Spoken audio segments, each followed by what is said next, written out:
ওই সেন্টিমেন্টকে কেন্দ্র করে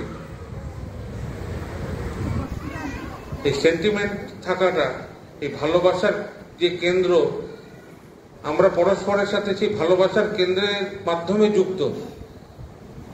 সেই কেন্দ্রের প্রতি আমার যেরকম সেন্টিমেন্ট, আমাদের পরস্পরের প্রতি টান, আগ্রহ, ভালোবাসা সেই তদ অনুযায়ী মজবুত হয়। 1994-এ শ্রী বড়দা তখন খুব অসুস্থ, মানে শেষ সময়। যেদিন শ্রী বড়দা দেহরক্ষা করলেন তার পূর্ব রাত্রে প্রবল জ্বর।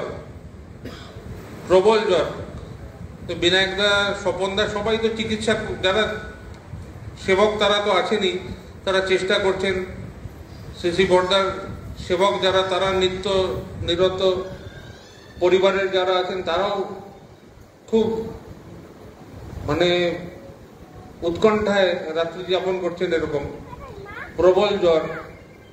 ওই সময় সুবুদ্ধিদা আসলেন। সুবুদ্ধিদাকে মনে বিনায়কদারে ডেকে নিয়ে এসেছিলেন, বা তিনি নিজে টানেছে, এটা আমি জানার মনে নেই। তো সুবুদ্ধিদা ওখানে অনেকক্ষণ ছিলেন। তারপরে তেমন কিছু করেছেন বলে আমার মনে হয় না। দরজা জানলাগুলো সব খুলে দেওয়া হলো, আলো বাতাস পাস করলো, তিনি একটু শুশ্রূষা কিছু করলেন। মোট কথা, সুবুদ্ধিদার উপস্থিতিতে শ্রী বড়দার জ্বরটা রাত্রিবেলা সম্পূর্ণ কমে গেল। আর এই এত দিন ধরে যে একটা উৎকণ্ঠায় আমাদের জীবন দিন যাপন, যা রাত্রি যাপন,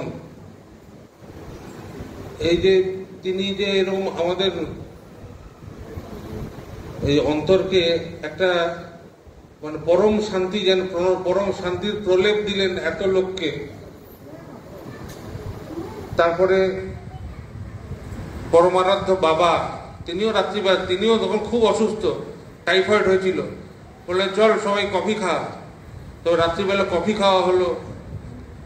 ভোর রাত্রিবেলায় উষা কীর্তন বের করে আমরা পুরী ঠাকুরবাড়ি থেকে সাগর তরঙ্গ পর্যন্ত সব আনন্দে, যে বড়দার জ্বর কমে গেছে।